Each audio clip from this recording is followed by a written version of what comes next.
नमस्कार। आप देख रहे हैं जीएनएन गोरखपुर न्यूज नेटवर्क। इस समय यूपी में चुनाव का लेकर माहौल बहुत ही गर्मा गर्म चल रहा है। सरकारें आने वाली विधानसभा चुनाव पर जो है ध्यान दे रही है, तो कहीं ना कहीं प्रधान निराश है। ग्राम पंचायत में जो प्रधान चुने जाते हैं वो इस समय निराश चल रहे हैं।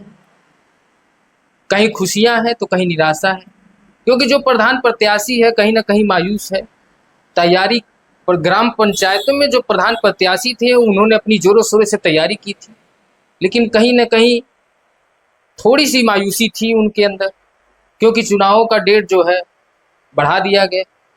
जो प्रधान अपनी ग्राम सभा में चुनकर गांवों का विकास करा रहा था, जनता का समस्या सुन रहा था, जब उनकी कार्य अवधि खत्म हुई, लेकिन कहीं ना कहीं जो प्रत्याशी थे उनमें निराशा सा छा गया, क्योंकि उन्होंने अपना बल धन तन मन लगाकर प्रयास किया, प्रचार किया, लेकिन वो मायूस हो गए क्योंकि डेट जो है बढ़ गया। हम आपको बता दें कि यूपी पंचायती राज अधिनियम के तहत 1947 12(3)A के तहत इलाहाबाद हाईकोर्ट ने इसे असंवैधानिक करार दे दिया।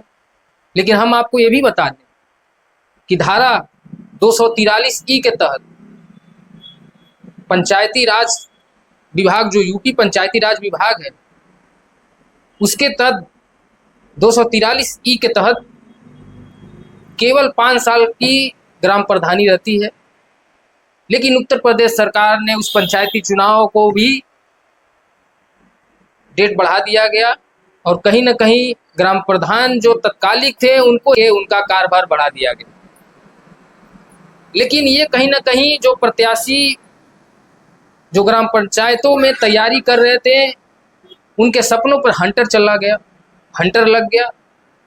सरकार ने उनके सपनों पर एक तरह से कह दिया जाए तो लीपापोती या पानी मार दिया गया। तो इस क्रम में ही इलाहाबाद हाईकोर्ट ने सरकार को एक फटकार लगाई है। सरकार ने उससे सवाल जवाब की है कि ये जो चुनाव ग्राम प्रधानी का है, इसमें किस धारा के तहत ग्राम प्रधानों को दोबारा चुना गया, उनकी कालावधि बढ़ाई गई। इस पे ये हमारा सवाल जवाब नहीं है, ये इलाहाबाद हाईकोर्ट का आदेश है। इलाहाबाद हाईकोर्ट ने उत्तर प्रदेश सरकार से ये सवाल की है कि ये पंचायती जो प्रधान की कालावधि बढ़ी है ये असंवैधानिक है। तो हम कह दें कि जो प्रत्याशी अभी चुनाव तैयारी कर रहे थे उनके लिए खुशखबरी है, एक तरह से आशा है कि अब वो पंचायती चुनाव का तैयारी जोरों शोरों से करे, क्योंकि सरकार को फटकार लगी है कि ग्राम प्रधानी का जो फाइनल वोटर लिस्ट है इलेक्शन कमीशन ने उसको जारी कर दिया गया है उसके द्वारा।